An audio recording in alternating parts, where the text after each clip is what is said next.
my dear students, welcome to Teacher at Home. Today class we are going to learn the 7th chapter, the interview. From the introduction to the Penguin Book of Interviews, edited by Christopher Sylvester. About the author, Christopher Sylvester was a student of history at Peterhouse, Cambridge. He was a reporter for Private Eye for 10 years and has written features for Vanity Fair.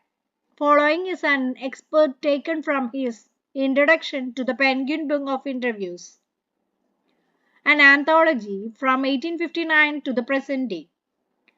Part 1. Since its invention a little over 130 years ago, the interview has become a commonplace of journalism. Today, almost everybody who is literate will have read an interview at some point in their lives, while from the other point of view, several thousands of celebrities have been interviewed over the years, some of them repeatedly. So it is hardly surprising that opinions of the interview, of its functions, methods, and merits vary considerably. Some might make quite extravagant claims for it as being, in its highest form, a source of truth and its practice an art.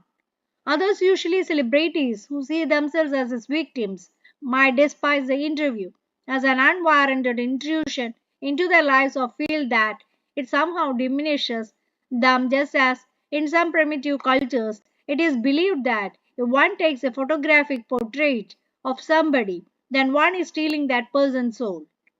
Whereas Snapple feels that some people are wanted by interviews and lose a part of themselves. Lewis Carroll, the creator of Alice in Wonderland, was said to have had a jealous honor of the interviewer and he never consented to be interviewed. It was his honor of being ionized which made him thus repel would-be accountants, interviewers, and the persistent petitioners for his autograph, and he would afterwards relate the story of his success in silencing all such people with such satisfaction and amusement. Rudyard Kipling expressed an even more contemporary attitude towards the interviewer. His wife, Caroline, writes in his diary for 14th October 1892 that their day was wrecked by two reporters from Boston. She reports her husband as saying to the reporters, "Why do I refuse to the interview? Because it is immoral. It is a crime, just as much of the crime as the offense against my person as an assault, and just as much merits punishment. It is cowardly and vile. No respectable man would ask it, much less give it." Yet Kipling had himself perpetrated such an assault on Mark Twain only a few years before. H. G. Wells, in an interview in 1894, referred to interviewing ordeal, but was a fairly frequent interviewer and 40 years later found himself interviewing Joseph Stanley Saul Bellow, who has consented to be interviewed on several occasions. Nevertheless, once described interviews as being like thumbprints on his windpipe. And despite the drawbacks of the drawbacks of the interview, it is supremely serviceable medium of communication. These days, more than at any other time, our most vivid impressions of our contemporaries are through interviews. Dennis Bryan has written, "Almost everything of moment reaches us through one man asking questions of another. Because of this, the interviewer holds a position of uninterpreted, unprecedented power and influence. I am a professor who writes novels on Sundays." Umberto Eco. The following is an extract from an interview of Umberto Eco. Interviewer is Mukund Padmanabhan from The Hindu.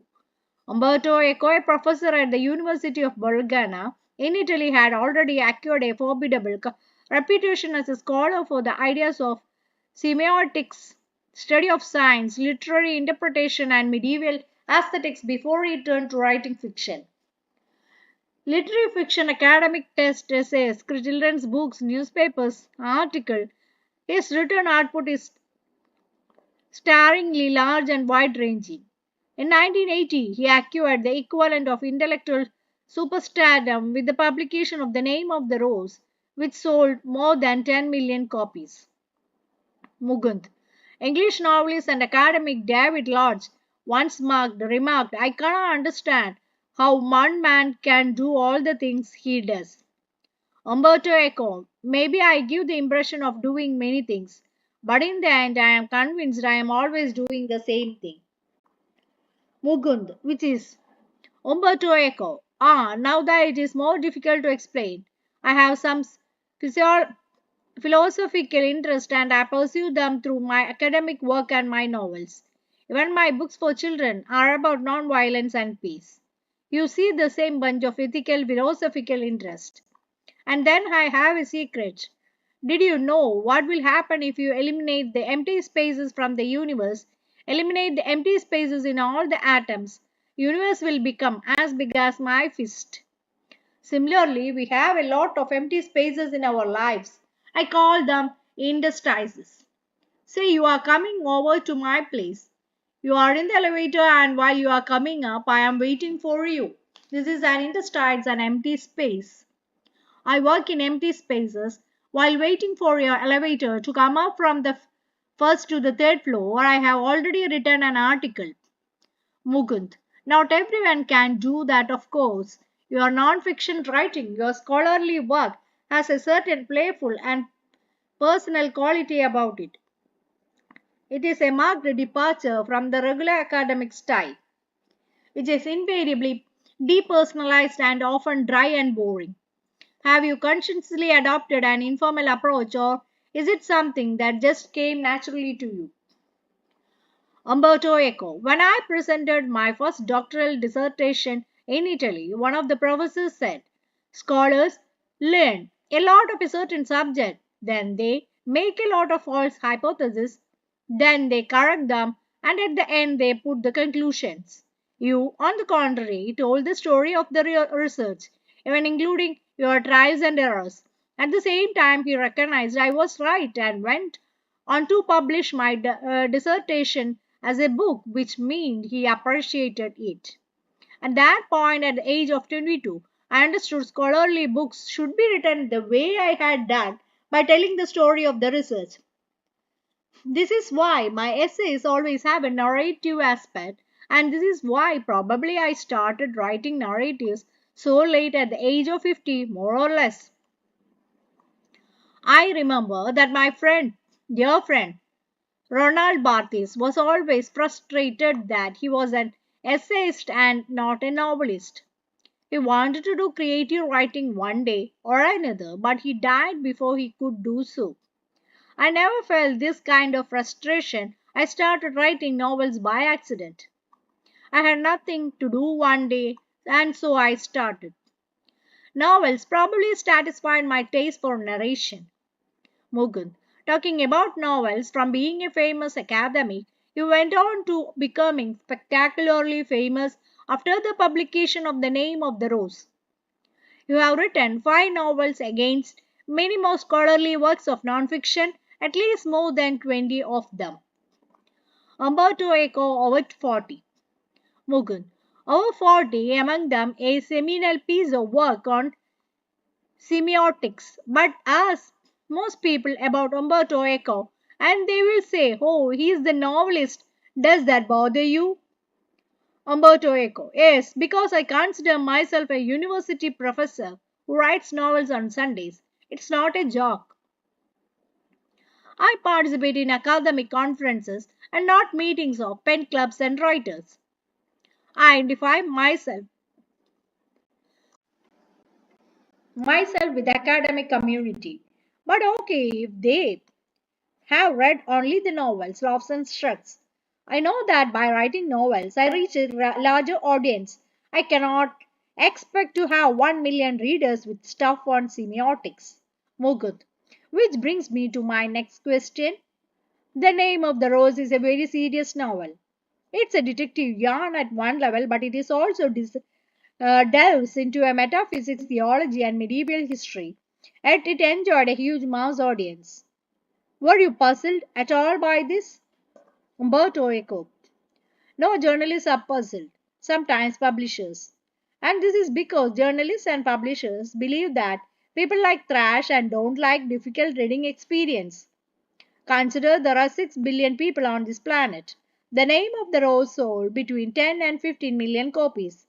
So in a way, I reached only a few percentage of readers.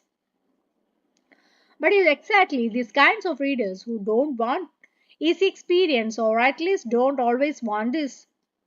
I myself at 9 p.m. after dinner watch television, want to see either Miami Vice emergency room, enjoy it and I need it, but not all day.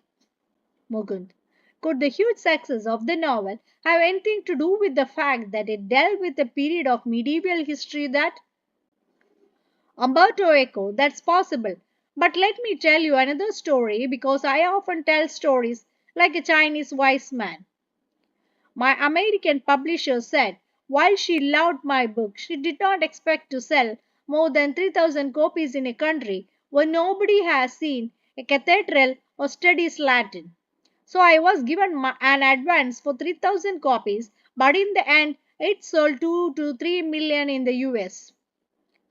A lot of books have been written about the medieval past for before mine. I think the success of the book in a mystery. Nobody can predict it. I think if I had written the name of the rose 10 years earlier or 10 years later, I wouldn't have been the same. Why it worked at the time is a misery.